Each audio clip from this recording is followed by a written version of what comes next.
This episode is brought to you by ESPN.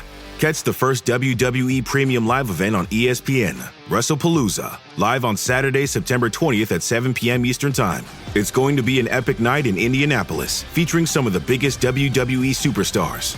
This event is only on ESPN, so go to stream.espn.com and sign up to the ESPN app today for your all-access pass to WrestlePalooza and all WWE Premium Live events. Does it ever feel like you're a marketing professional just speaking into the void? But with LinkedIn ads, you can know you're reaching the right decision makers, a network of 130 million of them, in fact. You can even target buyers by job title, industry, company, seniority, skills, and did I say job title? See how you can avoid the void and reach the right buyers with LinkedIn ads. Spend $250 on your first campaign and get a free $250 credit for the next one. Get started at linkedin.com/campaign. Terms and conditions apply. 1, 2, 3, 4.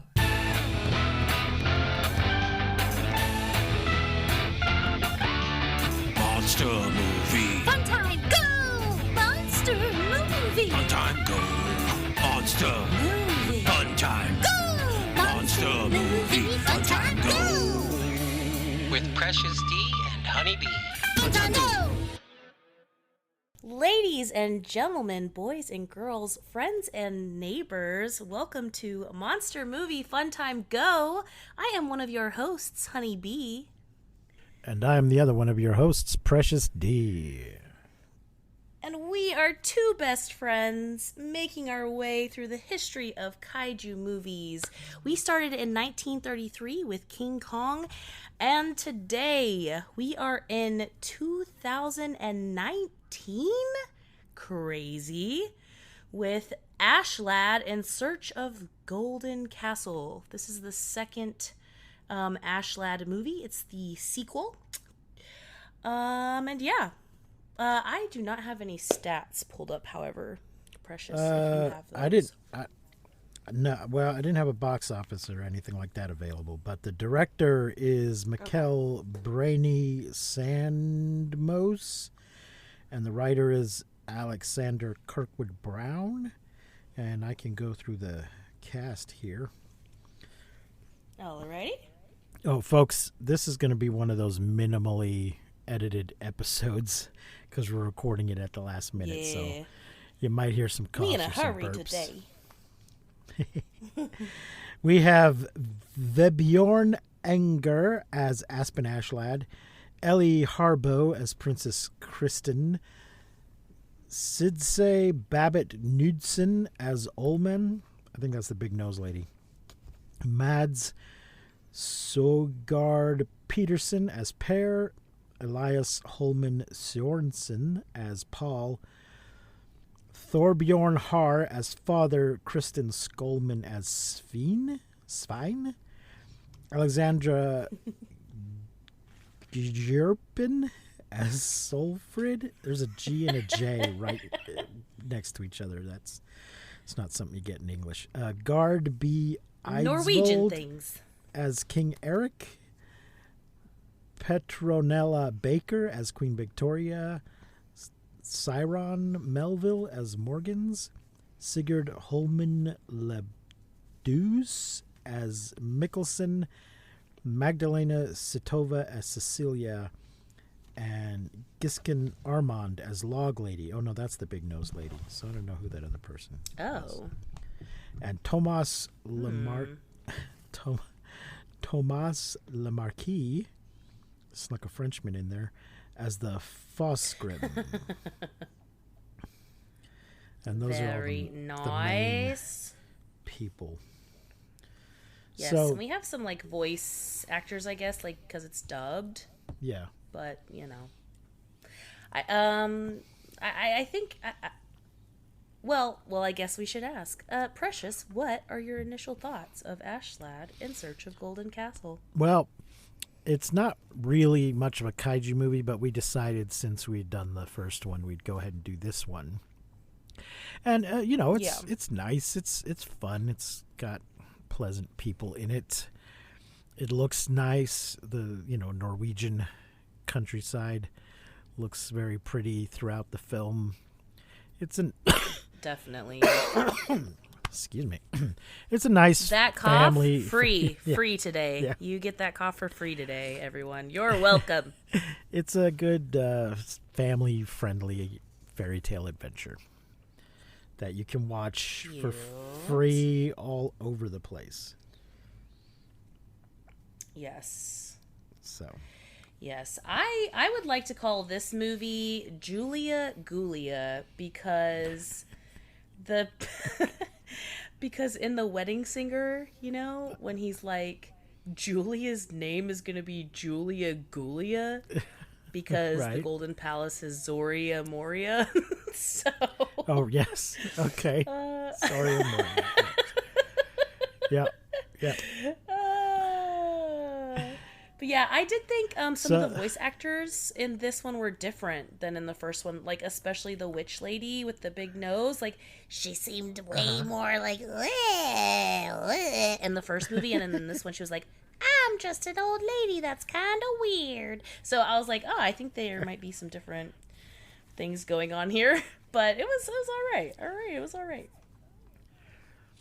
So we don't have a full summary from Wikipedia, so we're going to go back and do it old school like we used to do.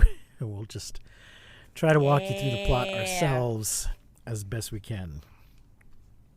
And Yeah, so Honeybee may have let's get actually taken notes. started.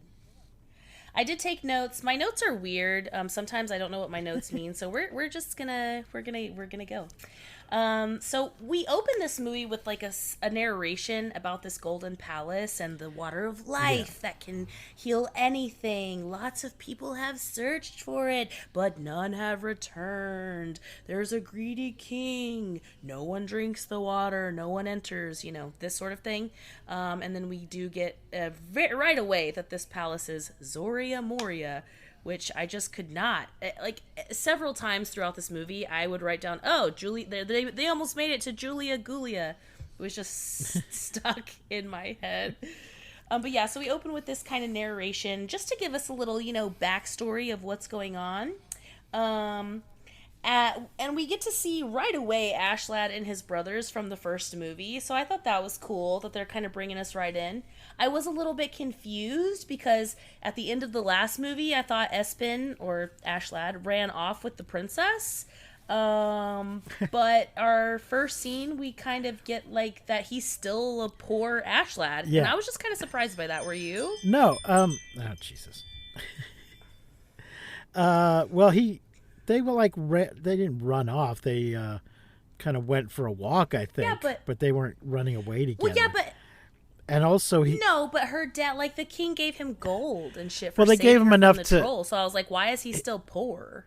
he offered them a bunch, but they just wanted enough to rebuild their house. So I think that's what's going on. They didn't take as much reward as they had coming to them. They just took enough to rebuild. So All right. I was like, what the fuck? Why are we here? But yeah, we get this like moment where Ashlad and his brothers get fired from their job. Yeah. Because Ashlad is a good guy and he's like sticking up for, the underdog. And then my first note is that we get a royal man in kitten heels to come and invite Espen and his brothers to the princess's birthday. Yes.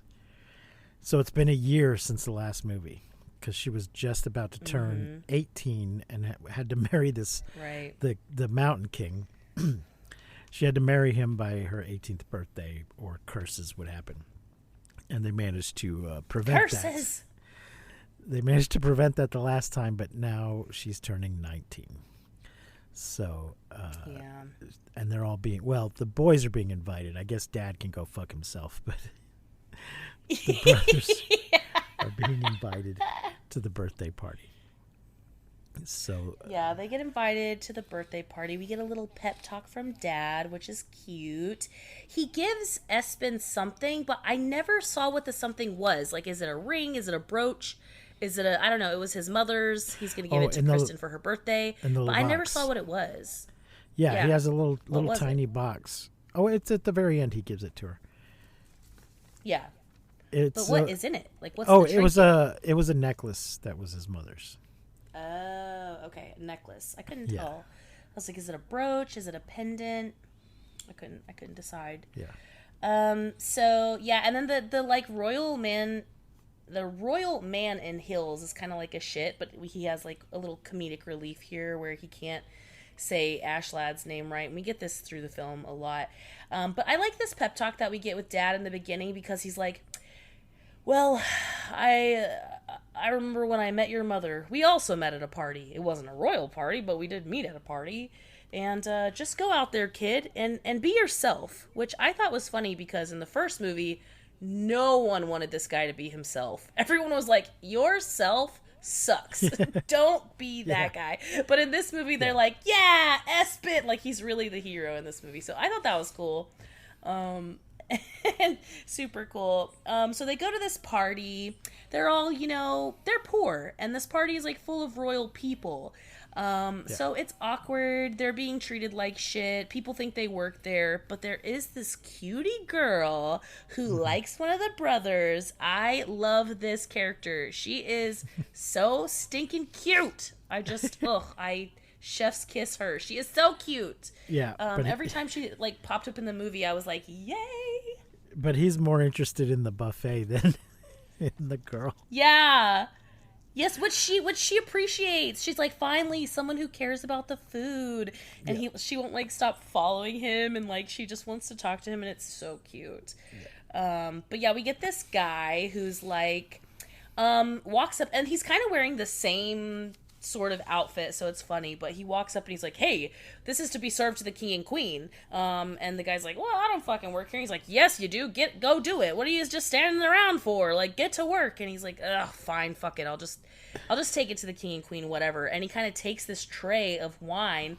There's 3 glasses on it for the king, the queen, and the princess, and he like just sets it down. He doesn't actually hand them anything, but he just sets them down. And I didn't see it in the beginning. Like, I didn't see that it was a setup, but it is obviously a setup. It becomes obvious that it is a setup. So, Ashlad walks up to the princess and he's like, "Hey," and she goes to hug him, and her dad's like, we don't hug poor people. And she's like, "Oh, sorry, my dad's watching." And he goes to like give her the gift. He's like, "Oh, it's so good to see you." And he goes to give her the little necklace, and this prince like shoves him out of the way. He's like, "Hello, princess, like I am the prince of bloody bloody blah." So we kind of get this moment where he doesn't get to give her the necklace, and the king's like, "Oh, we'll make a toast." And he stands up and he makes a toast, drinks the wine, him and the queen do, but the princess doesn't, and they croak. Yeah. So yes, they die. The brothers are Pear and Pal, and I believe it's Pear who keeps getting mistaken for a servant and gets tricked into giving them the poison wine. So presumably if they weren't there, then that servant would have just given it to him and ran away. I guess. I don't know. Oh yeah, probably. Yeah. Oh my gosh. Okay, so king and queen, they like croak, and the princess is like crying, and then this guy's like, "It was him. I saw him. He gave the king and queen the drink." And he's like, "No, wait." And the princess is like, lock him up in the dungeon until I can figure this shit out, because she loves Ashlad, like they're friends. She doesn't want to throw his brothers like in the dungeon, but she's like, we got to dungeon them up, because they're like, "Princess, you got to do something. You're the queen now. Like, we gotta do this." And Espen's like, "You know what? Have you ever heard of this place? It's like a place where there's like this like water of life, and there's like, it heals anything. Like, maybe I could take you there, and we could, save your mom and dad. I remember the way." And they're like, "Princess, no, you can't go. Don't go. What if something bad happens? You have to stay here. You're the queen now." And she's like, "Oh, I'm going to, find the water and bring it back to my parents." And Espen's like, "Yeah, follow me.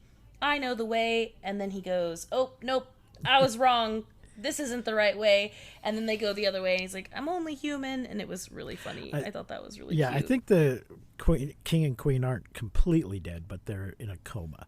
So there is a chance. Well, I thought the same thing because I was like, what the hell? Like, how are they dead? How are they gonna, like, it cures everything, but if they're dead, like, how is that, like, you know, gonna cure them? But, yeah, so. They're just. Yeah, maybe they're just comatose. They're just mostly dead. So. Almost dead. Like a Sleeping Beauty type dead, you know? Yeah. Snow White in the Woods type dead. Wait, so, yeah. And then we get to meet our bad guy group. Yeah. You know, we got a group of bad guys. The leader's like this spicy chick who's like a little badass and kind of a bitch, and we love it.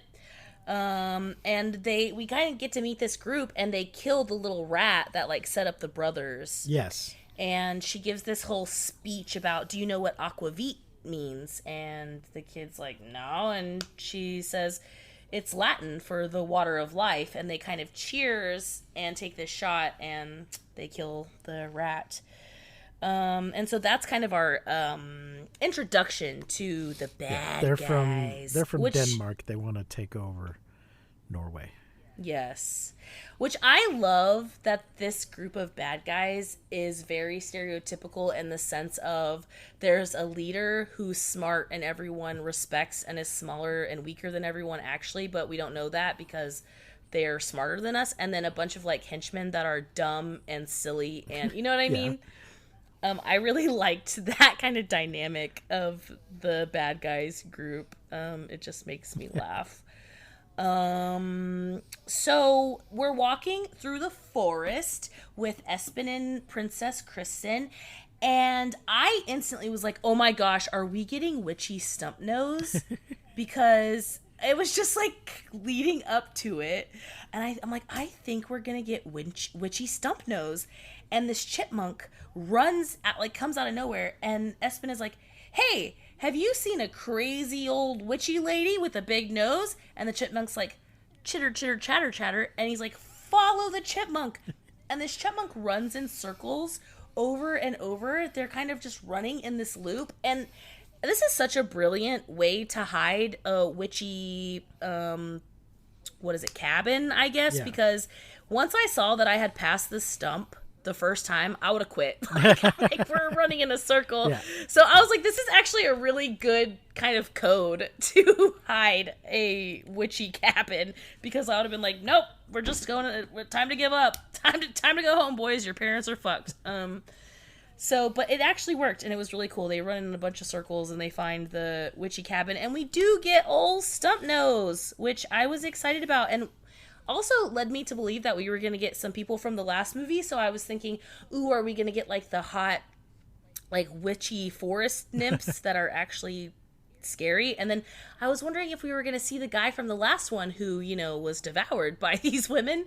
But none of that happened. No. So that was unfortunate. But we did get old Stump Nose, and that's not her name. I don't know why I'm calling her that. I think they called her the log lady in the log lady in the credits. So we get to see her, and I do feel this is where I started to think, because I had this thought before earlier in the movie, like in the beginning, I don't think these voice actors are the same as the first movie, and then I really noticed it when she started talking. But, you know, we go into her cabin, we're telling her the shit, where we're going. She's like, all right, let me help you out. Let me give you some instruction, some advice to get you there. And the best part of this scene to me was when they open this chest, and this, like, it blows out all of this, like, I don't know, magic. And she's like, that's all of my ex-boyfriend's souls. And I'm like, ugh, it do be like that sometimes, you know? Sometimes you just gotta keep a chest of your ex-boyfriend's souls, hoping no one will open it. It is just the way that it is. It do be like that. But she tells them this important piece of the kind of Zoria Moria Palace, which is, if you take a little sip of the water, it may heal you, but if you take a big sip of the water, it will give you this crazy strength for a little bit. Yeah. And then she gives them these boots. Yes, 7-league boots. 7-length boots. 7 league. Yeah. 7-league boots. Oh, league. I thought it was length. No, league is a measurement of distance, I'm not sure how long it is. Oh, like 20,000 leagues under the sea type shit. Yes. I see. Okay. Well, I was trying to look it up. It's 5.556 kilometers. What does that mean? I mean, let's see how many. How much is 5.56 kilometers? It's in miles? almost 3.5 miles. 3.45 Okay. to 3.3834 miles. So it's There you go. It's an old-fashioned measurement. I'm not sure where it, how they come up with that measurement, if it's a certain number of feet or. But anyway, Yeah, I was like, what is 7 lengths? Yeah. How do we know what 7 lengths So is? But that makes way more sense. Yeah, that's a thing I think we saw these, but they were mentioned. They weren't part of the plot in. Was it? It wasn't Sinbad. It was one of those kind of movies. It wasn't a Sinbad movie, but it was that kind of thing, a Harryhausen or something, where they had the little leprechaun in the jar. Hey, it's Paris. You know I love sparkly things, right? Like stars. Duh. And thanks to Hilton and AutoCamp, I just slept under them. Picture me, serving looks by the fire outside my luxurious Airstream, making s'mores with the kids, while a national park is our backdrop. The great outdoors meets Hilton hospitality. That's hot. Explore all the new ways to stay at Hilton.com. Hilton for the stay. This episode is brought to you by Nespresso and Samra Origins by the Weekend Coffee Collection. Introducing Samra Origins. My collaboration with Nespresso is a connection to my roots, to my mother, Samra. Coffee that hits the right notes. It transports you. Crafted with unique notes and bold, soaring flavors. Experience a taste that moves you. Nespresso and Samra Origins. Discover more at Nespresso.com.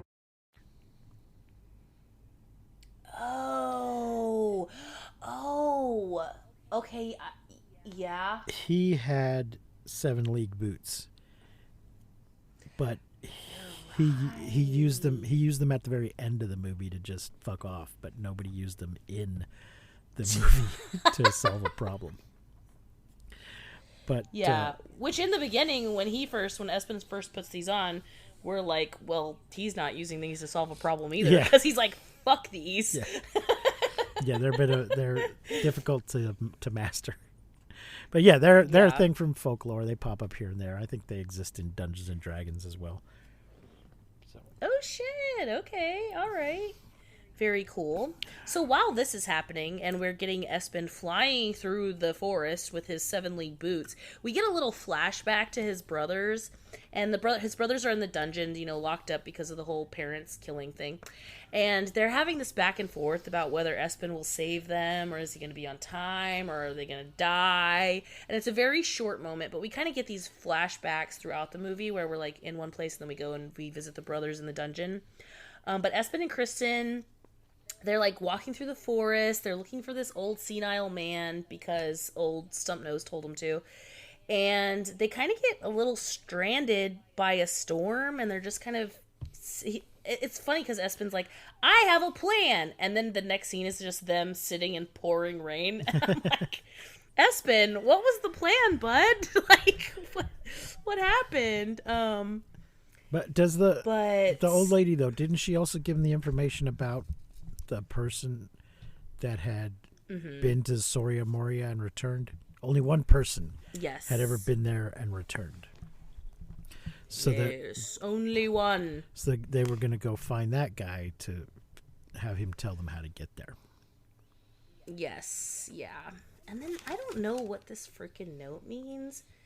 Visitor. Oh, okay. So we're back in the dungeon. We have this like pouring rain flashback, or not flashback, but this pouring rain moment, and then we go back to the dungeon, and the cutie patootie who is visiting, I guess, is it Paul that she's visiting? Yeah. She tells the guard, like, I'm here for the cute one. And so he goes and gets like the taller, thinner brother, and she's like, no, I said the cute one.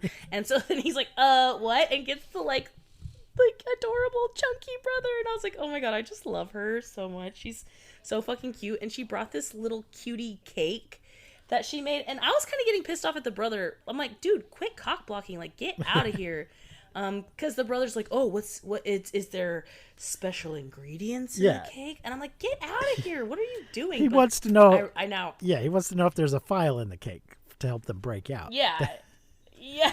She's trying to act. Which she did smuggle shit in. Yeah. But unfortunately, not a Not file. No, a bunch of useless shit. And I'm like, well, a comb and soap. Yes.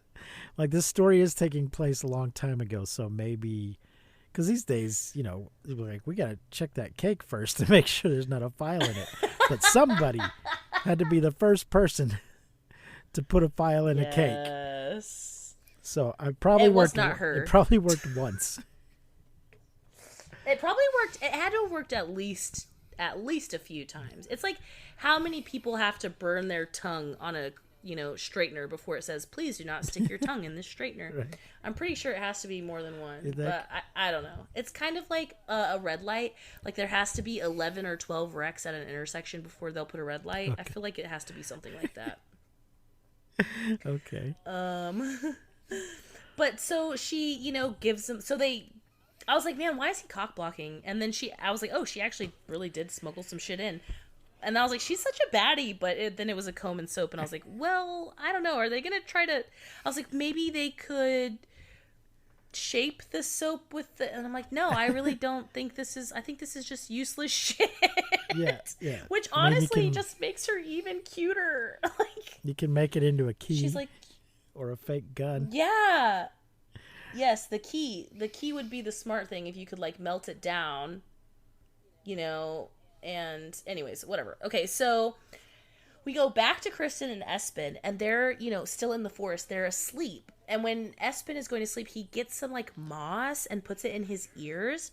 And then all of a sudden, Kristen stands up, and she starts, like, drunkenly kind of being called towards this music. And you can really tell that it's kind of, just controlling her, leading her. But it's not doing this to Ashley, and he's like, what the fuck? So he pulls out one of his earplugs, and then it starts happening to him, and he's like, oh shit, and he's like fighting to put in the moss back in his ear for his earplugs.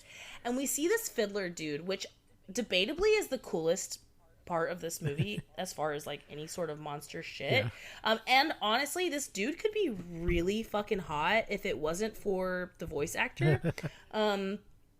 I feel like the voice actor just really fucked up how hot the potential was for this fiddler monster thing. They don't give us a subtitled option on these movies, so it probably exists somewhere, but they didn't give us the option. So. Mm-hmm.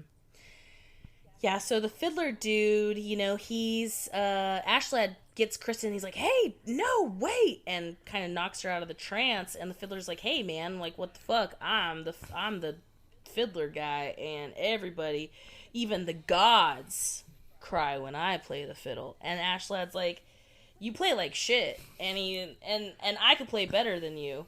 And he's like, oh, a little competition, okay, all right. And Ashlad's like, if I win, we pass through. And if you win, or no, he's like, if I win, I get to keep your souls. And I'm like, oh shit. I was like, damn, I hope Ashlad can play the fiddle.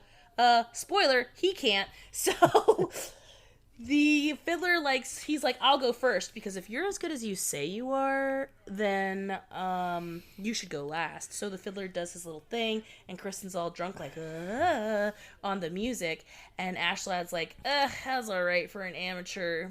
Let's see. And he just grabs the fiddle, grabs the bow, and just like plays awfully. And when the fiddler guy kind of cringes, like, he just takes it and whacks him across the face with it. I was like, oh shit. I was so shocked that worked. I thought this guy was going to be way harder to get rid of, but he was not. It was pretty simple, actually. But this was probably, I would say, one of my favorite parts of the movie, because I really liked the creepiness. I liked the music. I liked that this guy was just sitting alone in this waterfall, just, waiting for people to be I don't know, drunk by his music. I don't know. So it was cool. I really liked his costume, his contacts, all of it was really nice. But they make it past the fiddler, and they go through this cave, get on the other side of it with the waterfall, which the stumpy nose lady did say, like, okay, you get this place, you go to this waterfall, so we have found the waterfall. And the princess is like, hey, give me the fiddle. And she's like, plays actually really good. And it's really cool because all of the things in the cave lights up and glows and kind of like get through it safe. And it was like, aw. And then the thing that pissed me off probably the most about this movie happens when the princess says, hey, look, I know your brothers were innocent. I was just mad. What? What? What the fuck, princess? Yeah. You shit. But anyways, then we get to the, I guess, old man that we're looking for, but it's actually like a, what is it called? The Russian doll? Yeah, Like a matryoshka, or what is it called? I would just call them Russian nesting dolls. I'm not sure what the technical name is, but yeah. It's matryoshka, but I don't think I'm pronouncing it right. Okay. But yeah, we get this kind of Russian nesting dolls of old men, which is so funny, and I loved this part so much. Yeah, so they go to this little cabin, and they're like, are you the guy who went to Soria Moria and came back? And he's like, no, that's further back, further into the house. That's an older man, yeah. And then they see an older guy, like, are you the guy? Nope, keep going. And as the guys get older, they get smaller, which is why the Russian doll. Until the last one is just like hanging in a stocking. Yeah, it's so funny. Yes, and they're like, have you been to Zoria Moria? And he's like, did I date Susan Gloria? And they're like, no. Have you been? Because he's so old and can't hear him, and it's adorable. He's like, oh, Zoria Moria, of course I have. How do you think I made it to 190 and a half and still look this good? Yeah. It's so cute. He drank some of the water. So yeah, he gives them a... Yes. He lets them have his book with his notes and stuff in it. So that... Yeah, gives them a map. Now we got the map. But, of course, as soon as we walk out with the map, enter stage left the bad guy group. I was like, great. And she's like, hello, princess. I'll be taking care of your kingdom. Wahahaha. And who are you, Espen So Sad? I'm like, okay. Shut up. And then she's like, you're the one who poisoned my parents? You know, we get the whole thing. Yeah.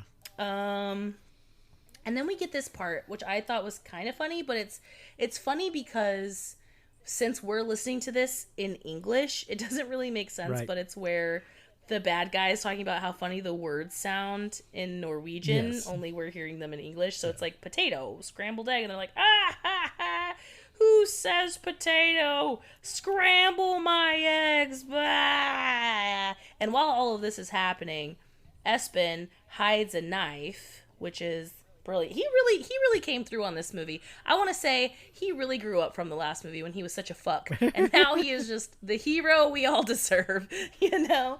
So it's good. But he steals a knife and like cuts them out, like because they're tied, like they're bound. Their hands are bound from the bad guys, whatever.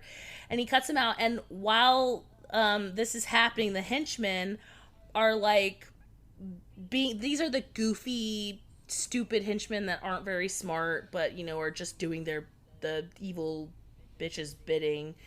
And this is one of my favorite parts too, but I think it was also a language issue, or like trying to, you know, when they run away, one of the guys just yells alarm. Which I thought was so funny. Like one guy's like, they escaped, and the other guy just yells alarm. Which that just really cracked me up. But tell them how they escaped. She used the fiddle to force them to dance. Yes, that's the second. Oh. The second time that they escape is the dance, which is in moments. It's like in moments. Like the first time they just get out of the things and then they run away. But they get caught, they catch them, and then she's like, "Okay," and then she plays the fiddle and they start doing a little dancey dance. They're like, "What's going on with our bodies?" And they escape for the second time. Yeah. And when the boss starts chewing them out and they explain what happened, she just kind of laughs and is like, "All right." Yeah, just like, no worries. Come on in and get a drink, you silly guys. And then we go back to the brothers, and they're doing this thing where he's like, "Help! Paul has cake in his throat. Oh, yeah. We gotta help him." And the guard's like, "Well, he's gonna die anyway. He's gonna be executed." He's like, "Yeah, but we can't disappoint the children who want to watch him die out there. We gotta save him for the children." And he's like, "All right, but I won't fall for the my brother ate cake, knock the guard out thing. I've fallen for that before." And I was like, "What?" That is pretty specific, but it was very funny. But yeah, the brothers, they do the coal cake in the throat, knock the guard out thing. They escape. And then because they escaped, the guy who really is the bad guy, I guess, kind of the rat in the castle, is like, "You'll be executed in the morning because you tricked my guard and you deliberately disobeyed me." He doesn't say that, but yes, somebody. Yeah, so back. Someone in the court is working with the what do you call it? Danish, the Denmarkians, the Danish, and the Denmarkians. They're Danish, and he's gonna take over. And everybody keeps saying, well, basically his excuse is, "I love the king and queen, but we're clearly going to get invaded and taken over by Denmark, so I've just decided to go ahead and cut to the chase and just be a traitor." Just because I'm not dumb, I'm just going to back the winning side. Yep. So yep. It's like, well, you're certainly not going to win with that attitude. Yeah. So we get back to Oh, go ahead. Oh, I was going to say the map tells us that the Soria Moria is east of the sun and west of the moon, which is the name of another completely unrelated fairy tale. Oh. Yeah. Is it Norwegian? I don't think it's specifically Norwegian, no. So, okay. But it's not Norwegian. I think it's one of those ones that's just kind of right. generally known. I think that phrase, because I'd heard that phrase before too, but when I looked it up, I'm like, well, I've never heard this story. Oh, okay. So there you go. Interesting. Yeah. The title doesn't really have that much to do with what's happening in the story. But I think there is a point where he's looking for a place and multiple people have to consult on where it might be. I see. Okay. But it's right. really one of those they called it Marrying a Beast movies, not movies, stories. Where the bridegroom is like a bear or something in the day and a man at night. Hot kind of things. A girl can dream. Oh, I'm sorry. It is a Norwegian fairy tale. According to the AI here. But you can't trust the AI because sometimes it even gets the day of the week wrong. Yeah, it's true. So it is very true. So we go we get to the island with the map, and we do find an old man. He's in front of him. They're like, "Can you take us to this island?" And he's like, "Hell no, I ain't going out there, and nobody comes back. Like, why would I take you out there?" And Ashlad's like, "Well, could I bribe you? Could I trade you for this bird?" And he's like, "Nah, I don't want that fucking bird. I see those birds all the time. That's not a special bird." And then the princess is like, "Don't worry, I've got this." And she gives him, something good. Pouch full of coins. She just gives him cash. And they get... Yeah, so sometimes they get the boat. Sometimes it pays to be a princess. That's right. And it does. So we get this like foggy little boat ride, which I was very like, ooh, sha la la la la la, don't be shy, you wanna kiss the girl. Like that was, it was very that kind of foggy boat ride vibe. He almost does. He almost does. She's like, Espen, if you wanted to come visit me more often, I wouldn't mind at all. Mm-hmm. But he hesitates. He who hesitates masturbates. Anyways, so, oh yeah, and then when she's like, you know, you could visit me, he's like, your father wouldn't like that. And I wanted her to say, well, he's dead. And then him to say, well, but not for long. But that didn't happen, so. So she's like, what actually happened is she's like, well, when do I ever listen to my dad? But then, you know, they're like on the water and they see wrecked boats and dead people and something creepy in the water, and then something jumps out of the water and attacks them. Well, first something snatches their oars.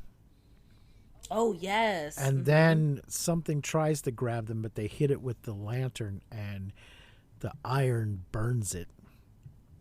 It bursts into a million pieces. But then some kind of big, almost a kaiju, a big water thing comes up, looms over them, and we get a view looking down at them as the camera rushes towards them and they scream.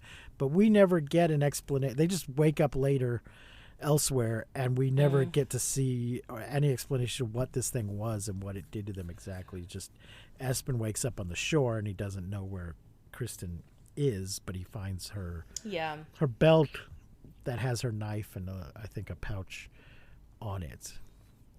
Which I was thinking that, because I was like, hey, kind of kaiju, and then he like snatches her up or snatches them up, and I was kind of thinking it was like from the first movie where the troll guy just snatched her up and took her to this. So I was like, oh shit, here we go again, round 2, baby.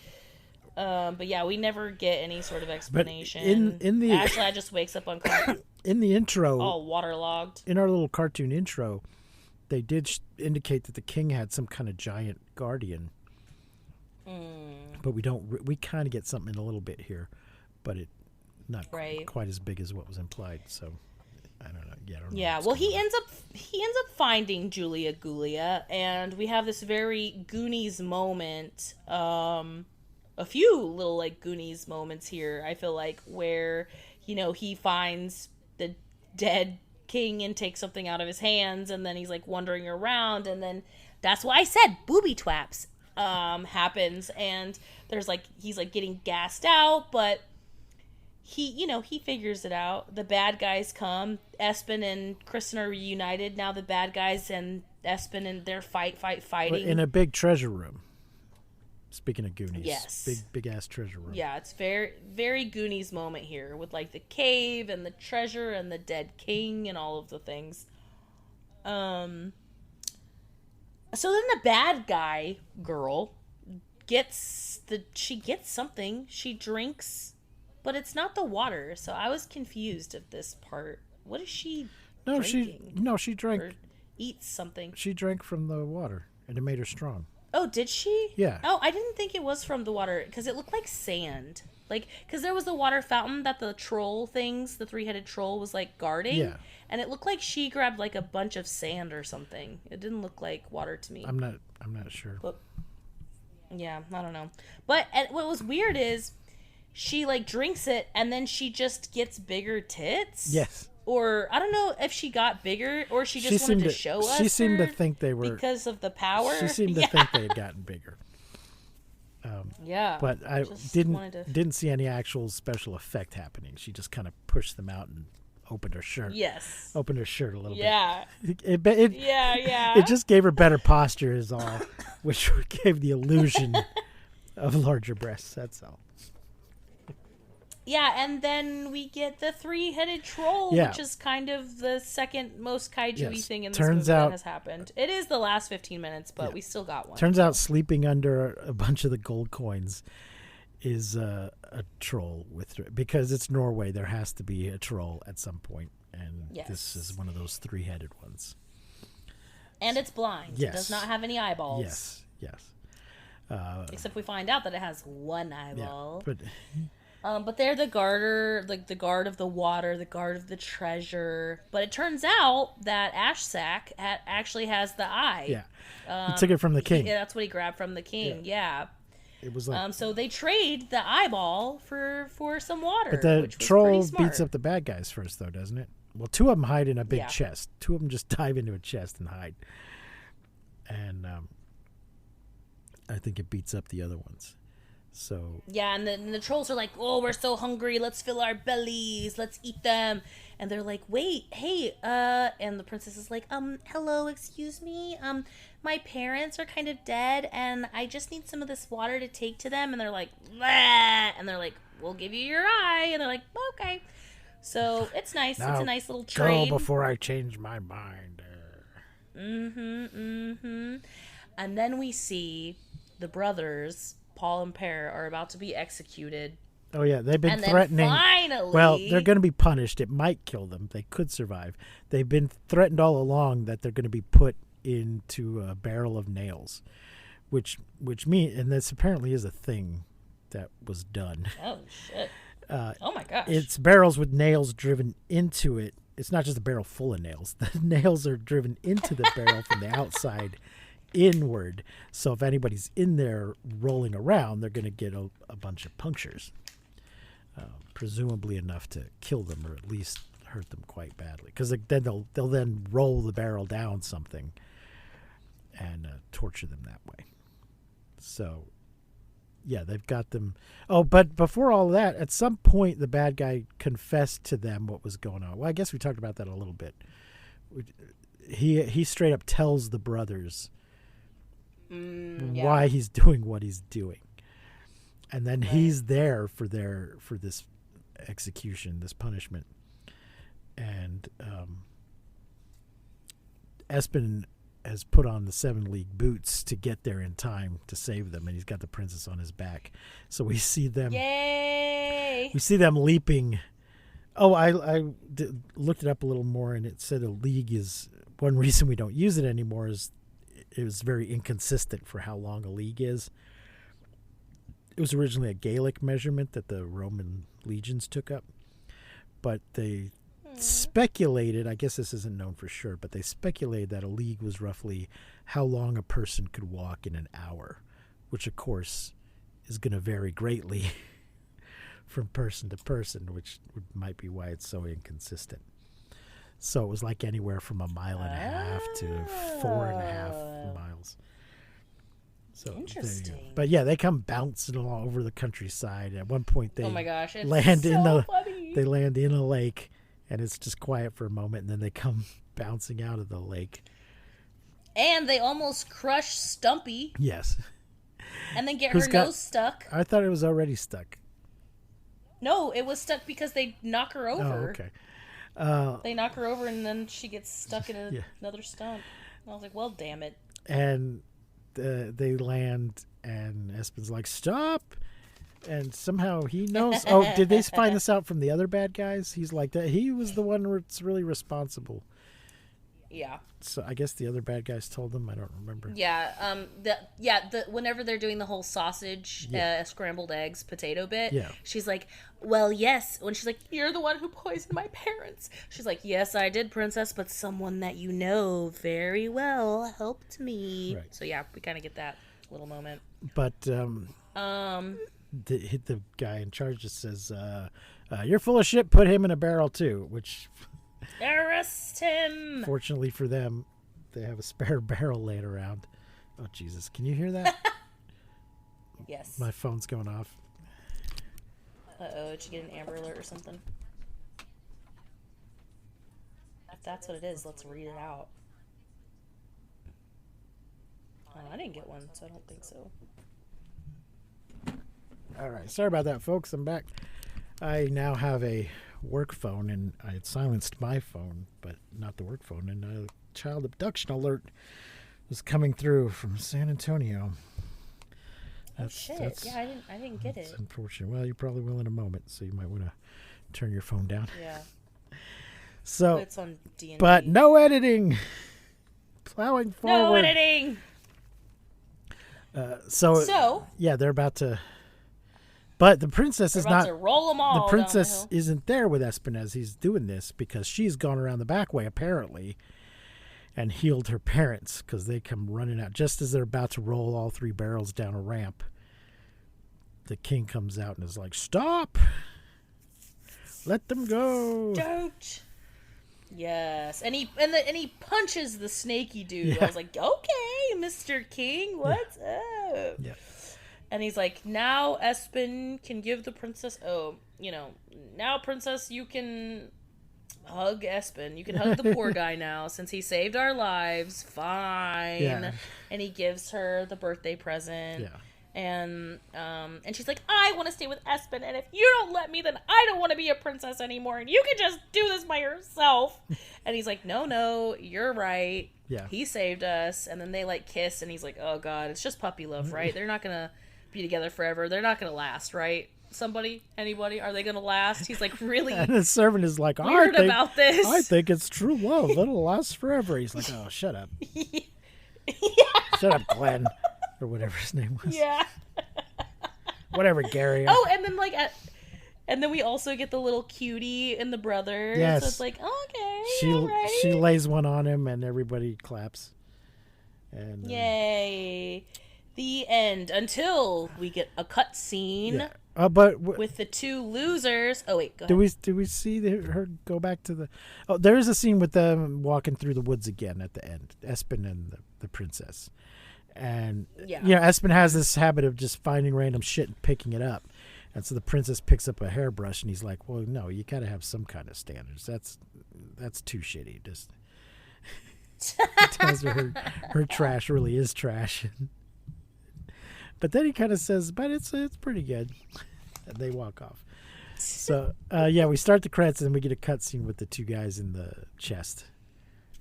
Yeah, and the troll eats them. Apparently, yes. They're like, "Aha, we're rich. Uh-oh, ah."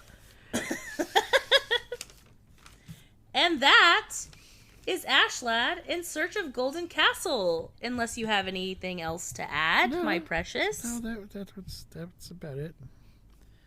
That's about it. What do you think? How many stars? 3, I guess. It was okay. Yeah, it was fun. Same. I'm gonna give it a 3. It was all right.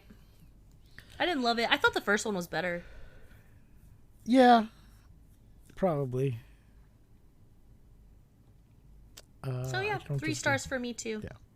So it's on Peacock, and I think Tubi and Plex if you want to Pluto. watch it. And there you go, folks. Next week, God help us, we are watching.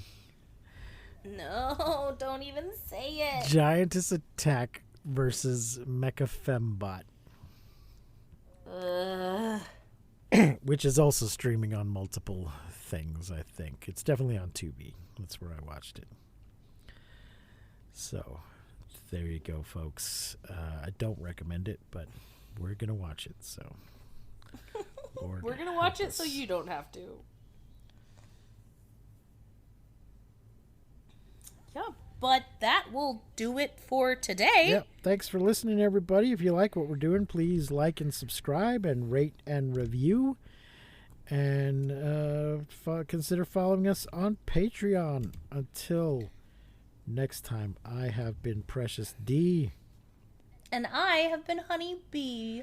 Remember to keep calm and take shelter in basements. And please, don't misuse science. We won't see you, but you will hear us next time on Monster Movie Fun Time Go. You've been listening to Monster Movie Fun Time Go. If you enjoyed the show, please consider rating and reviewing us on your podcasting platform of choice. You can leave us a message and find links to all our things at mmftg.com.